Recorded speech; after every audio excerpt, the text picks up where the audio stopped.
Hello students, welcome to MGM Education. This is MIL Odia. पत्र लेखन 5 mark +2 arts commerce science plus iota 9th and 10th class पिला मानक पाई मध्य same पद्धति रे ही लिखिबा को पड़िबो।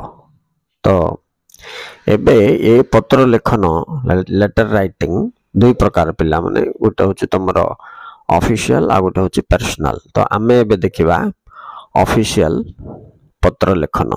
ठीक अछि, चलो गोटे क्वेश्चन देख। तुम अंचल रे गोटे प्राथमिक स्वास्थ्य केंद्र स्थापन करने पाई स्वास्थ्य विभाग निर्देशक माने डायरेक्टर को दरखास्त लेख। तो देख पिला मन आंसर एट केमती देछि सम्मानीय बोल देछि, तमे माननीय बोल लिखले मध्ये हबो। तापर एड्रेस लिखिबो, एड्रेस क्वेश्चन रे का अछि पिला मन श्रीयुक्त ओडिशा स्वास्थ्य विभाग निर्देशक से दे दी खाली स्वास्थ्य विभाग बोल देखी देछि ना, स्वास्थ्य विभाग निर्देशक बोल दे देछि। तुम लिख दबो श्रीयुक्त टिके मिसेबो मनरो हला। तापरे स्वास्थ्य निर्देशालय भुवनेश्वर एटा आइला तुमको एड्रेस पिला माने। अच्छा, सेकंड पॉइंट रे विषय लिखिबो बोले सब्जेक्ट कोन लिखिबो, ये भी तुमको क्वेश्चन रुका मिल जिवो। देखो प्राथमिक स्वास्थ्य केंद्र स्थापन पाई आवेदन, आवेदन बोलिया पदटा तमे मनर काढी लिखिबा अछि। तापरे तळे देखो बंधनी रे महोदय डॉट डॉट डॉट समीपेश एटा तमे लिखि पारिबो। तापरे हमें जेम इंग्लिश रे सार लिखछे एठी ओडिया रे महाशय लिखिबो। अच्छा, आको तुम देखो तीन भाग कर दियो। प्रथम पर्सन टा इंट्रोडक्शन, तापरे मझी भागटा तमे विषय वस्तु कोन लिखिबो, राइट। आ शेष पार्ट रे निवेदन करिवो। आ तापरे तुमे तुमर ठिकाना आउ लिखिकी दर्शाइबो। ठीक अछि, देखिबा एबे केमती लिखिछि। देखो ये इंट्रोडक्शन पार्ट एमती एटा प्रैक्टिस कर देथो पिला माने ए मॉडल रे लिखि दबो।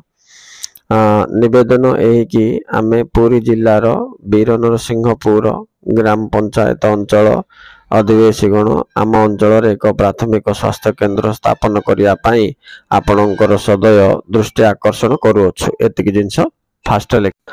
तापरे पिला माने नेक्स्ट पार्ट टा बॉडी पार्ट लिखियो, माने क्वेश्चन रो आंसर लिखियो। इठी कोन लिखियो, तमर ग्राम पंचायत रे स्वास्थ्य जोगो ए प्राथमिक स्वास्थ्य केंद्र नथिबा जोगो कौन कौन सब असुविधा होची से असुविधार गोटे डाटा बा डिटेल्स दबो।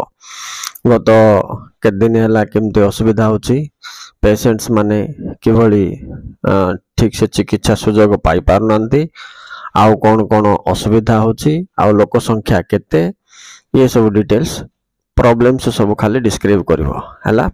प्रॉब्लम्स डिस्क्राइब से माने केमते करचंती एठी देखो। वीर नरसिंहपुर ब्लॉक पुरी जिल्ला रो एक बृहत ब्लॉक अटे। ए ब्लॉक रे डाक्टरखाना और प्राथमिक शिक्षा केंद्र थिले मध्ये बहुत दूर चंदनपुर ठारे रहिछि।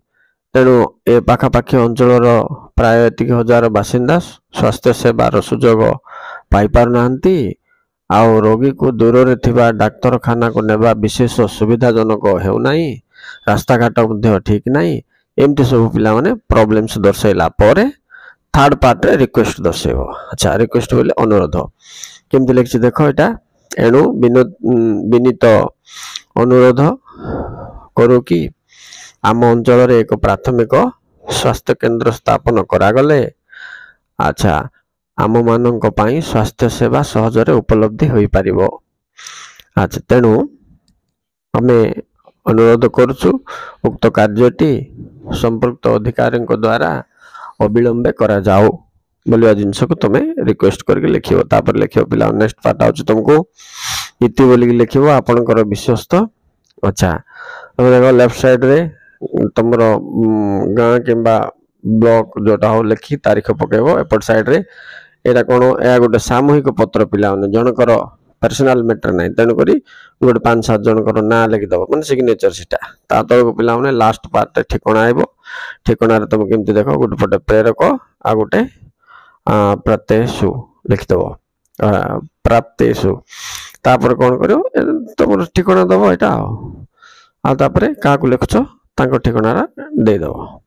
बास अच्छा तुम ये मार्क डिस्ट्रीब्यूशन जदि देखियो पिला माने फर्स्ट पार्ट रे एड्रेस विषय गुड़ा पई 1 मार्क इति परे आपनकर विश्वस्त एटा पई गुटे 1 मार्क 2 मार्क लानी ठिकाना को मिसै की आ मध्यस्थ 3 मार्क तुमको मिलियो ये विषय वस्तु पई बोल के आइरे बेसी इंपोर्टेंट पिला माने मिडिल पार्ट टा जोटी तमे असुविधा दर्शई करी अनुरोध करछ एति तुम मन रखिबा उचित आ तापर तो ओडिया लिखियो तने ठीक भाषा देकी डाटा problems and request तीनटा जिंस सेटा तुम कंप्लीट करिया पे देखिबो okay students thank you very much for watching please like and subscribe